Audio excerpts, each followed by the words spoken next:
Now Chancellor of Massey University, as well as a director of a number of agriculture-related businesses. Mr. Kelly says Landcorp's books are not in bad shape. Sure, they have debt of something like 300 million, but they have equity of over 1.7 billion. So to compare Landcorp with the current situation with Solid Energy, in fact, I think is absolutely incorrect. Sure, they have some debt. Sure, they're going through some short-term pain with the dairy downturn. And it may be that the Minister wishes them to have a more modest balance sheet and will ask them to sell a bit more land. But we've been doing that ever since I was with the company for a number of years, selling non-core assets and actually sometimes buying farms as well. Is there any validity to the comparison with Solid Energy? I do not think so. I'll repeat the statement. They have modest debt of 300 odd million or whatever the figure is. That may not be correct. But they have equity of over $1.7 billion. So it's by any means, it's a pretty sound company in terms of balance sheets. When you look at that profit return, however, just over $1 million was what was announced, the half-yearly results announced in January. Is that a return for anyone, state-owned or otherwise, is that a return that would be welcomed? Of course not, Catherine, and it reflects the commodity nature of farming in New Zealand generally. Landcorp has always been an asset-rich, cash-poor company, and Treasury have always wanted the company to pay higher dividends, and in some years they have when commodity prices are good. But if you're in the farming business, your profits come and go, and you've just got to weather the storms and reap the rewards when returns are high. But on the surface of it, of course the cash returns are poor, and it raises the other question. Actually, should Landcorp and other SOEs, like for example KiwiRail, actually be SOEs at all? Maybe they should have another company form, because an SOE is meant to perform as if it were a non-government owned company and receive higher dividends. So what are you saying, that the SOE Act, introduced as a temporary measure in the 1980s in setting up these state-owned enterprises, is no longer fit for purpose? What should happen? For certain companies, I think, when, remember, as you rightly said, that it was always supposed to be a temporary measure, and by all means now it's been around for quite a long time. So maybe it's time to look at the portfolio of SOEs and make a determination as to which companies should remain SOEs and which should not remain SOEs. But that's a political decision. Well, what is your take, as someone who's headed it, what is your take on Landcorp? Remind us why it's in state ownership at all. Actually, it was originally set up to put a set of blocks of marginal land into ownership. Remind us of its history. Okay, so it was a wholly government-owned entity called Lands and Survey, and its purpose was to buy marginal land, convert it, and then repatriate it back to return soldiers after the war. So the 1984 government, when they came into power under Labour, had this large asset. It was all marginal land. They thought it might be better to be sold off because they were going to do no more repatriation of land to return soldiers. Decided it couldn't go from a straight government agency to private, so it decided to go through this intermediate step of an SOE, and it still remains that way. What has happened to the land over time? Because I know when you were in charge, there was, obviously, as the years passed, there's different incentives for different kinds of farming. What has happened to the Landcorp holdings in recent years? So it's changed extremely significantly. When I started, it was about 85% sheep and beef. When I left, it was about 50% sheep and beef and deer and 50% dairy, and we did that to future-proof ourselves in terms of commodity markets, because often when dairy is low, sheep and beef are high, and that's exactly the environment we're in now, and of course it can be vice versa as well. So we did that so we could more easily ride the waves of commodity booms and busts. In addition, we sold a number of the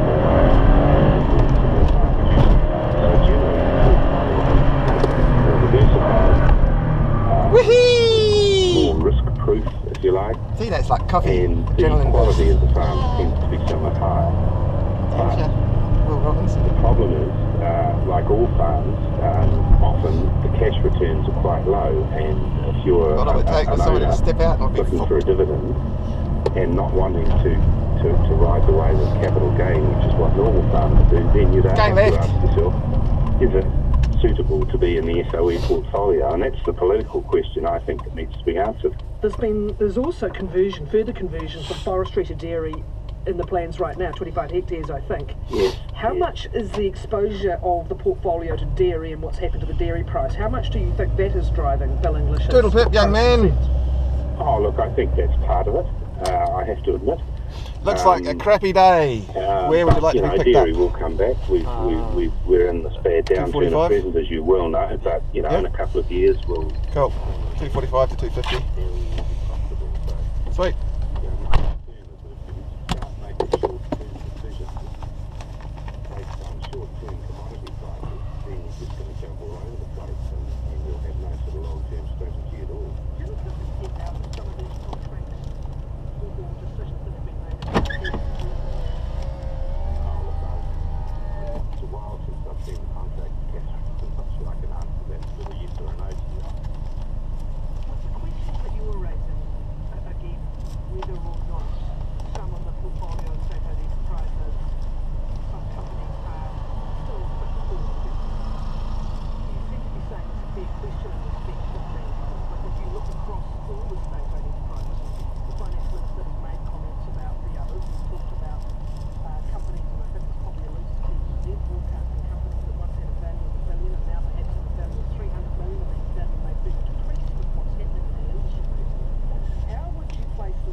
Taxi, you're going to be off the fucking sensors.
Also, we did have someone asking what happened to the food segment with Alex Davies and Liv Worsnop, and well, the reality is that segment was so good that we've broken them out of this little mould and given them their own show. It's coming up at 10 o'clock, and I'll be running you down through the rest of the schedule for RDU today. know about that.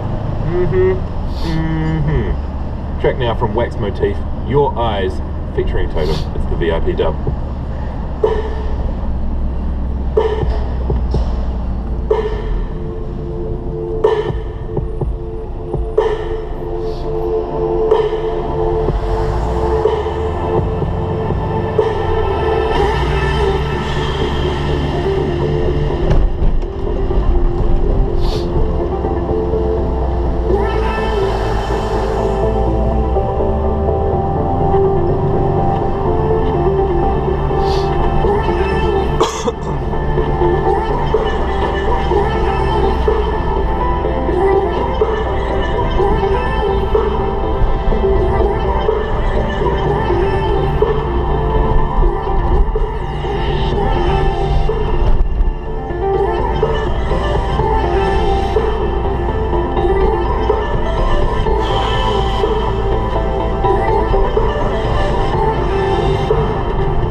International Film Festival is on now, with showings at both Hoyts Northlands and the Isaac Theatre Royal, and the largest and most diverse lineup of cinema from Aotearoa and abroad they've had to date. Highlights include How to Change the World, a rousing history of the ideals and origins of Greenpeace, which examines the far-reaching conflicts that arose as the founders clashed about tactics and priorities. We really had fun with each other. We laughed and joked and pushed and pulled, to the point that we had a whole other language going on amongst ourselves. The New Zealand International Film Festival, on now until August 23rd at Hoyts Northlands and the Isaac Theatre Royal. For session times and bookings, go to nziff.co.nz.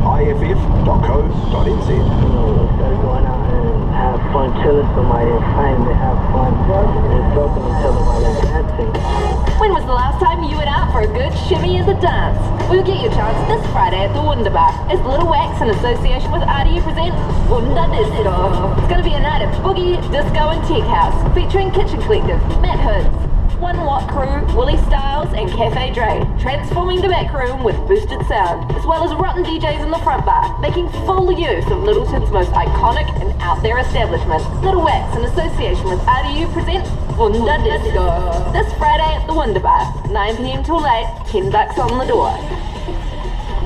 This October, the biggest DJ event on the Christchurch calendar, Technology, returns to Ducks Live. A selection of Otatahi's best DJs will be bringing their dopest beats, bass lines and drops to battle it out for the title of Technology Champion 2015, plus a mean selection of prizes from Rock Shop.